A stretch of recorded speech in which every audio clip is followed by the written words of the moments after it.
Madeline Miller's novel, The Song of Achilles, the stories of the Trojan War are retold from the perspective of Patroclus, the lover of Achilles. Released in the early 2010s, Miller's work comes after centuries of artistic, literary, and historical interest in Troy. In modern literature, both Goethe and Shakespeare took inspiration from the Battle of Troy, as did visual artists from the Renaissance onwards. We also have curious depictions of Troy from antiquity, as found in Greek pottery and a marble coffin in now Turkey. Miller's The Song of Achilles comes from a long line of depictions concerning the Trojan War, an event dripping with mythology and history, as per Homer's The Iliad and the Odyssey. The remains of Troy, found in northern Turkey, are accepted by many historians from the 19th century onwards. Interestingly, Troy would inspire the formation of other myths, from the Romans to the Britons. This video will briefly explore what mythology is and why it matters. I'm Madeleine Rose Jones, and I study history, literature, and culture. Welcome to Snowy Fictions. Mythology refers to the storytelling told by civilizations, both ancient and modern, to illuminate knowledge. In nearly all cases, a myth is told and retold by multiple people over time. For example, the Greek myths written by Homer were adopted from oral storytelling in Attic Greece centuries prior.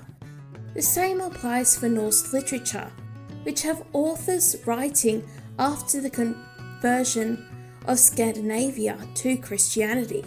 Myths, therefore, are dominated by both timeliness and narrative. In the contemporary era, we can study mythology through numerous historical sources, from manuscripts to tarot cards. We can find myths, some dating from antiquity, having an influence in modern cinema and digital media. Myths, therefore, enjoy versatility and they span human history. In addition, they overlap with religion, biology, folklore, ethnicity, nationalism, children's education, politics, and literature, for mythology is a cross-disciplinary field across the arts and sciences. It's impossible to divorce mythology from science, religion, and magic, for mythology enhances these topics and also raises fascinating questions about our collective unconscious and the legacy left by myths and fables. That's why, ultimately, I'd argue myths matter. Beyond being mere stories, they emphasize the connections and wisdoms held by certain groups and regions across time and space. Hence, why they are often broken into these categories. For example, there is Germanic mythology and Roman mythology. Germanic, of course, refers to a certain ethnicity, whereas Roman may suggest the Roman Empire. This approach is not without criticism, however. By focusing on a particular ethnicity, time in history, or region, we may fail to see the similarities, influences, and differences from a more global or all-encompassing view. The comparative mythology scholar, Joseph Campbell, takes the perspective that the hero's journey is formed across cultures and languages. Hinduism can teach us as much about the hero as much as the writings of Carl Jung can. In addition, there is certainly a focus in academia to not restrict one's view on mythology and, by extension, religion and literature to a single continent.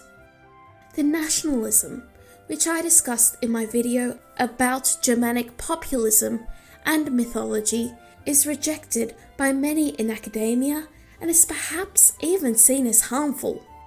Still, many do interpret mythology through national, linguistic, and ethnic lenses. There are countless videos about Chinese or Irish mythology. Many adore discussing and teaching Greek and Egyptian myths. These definitions and boundaries are not necessarily perfect, yet they emphasize the importance a single culture may have. We cannot ignore nationality, ethnicity, language, or time period when studying mythology. That said, we can certainly take a curious mind to mythology.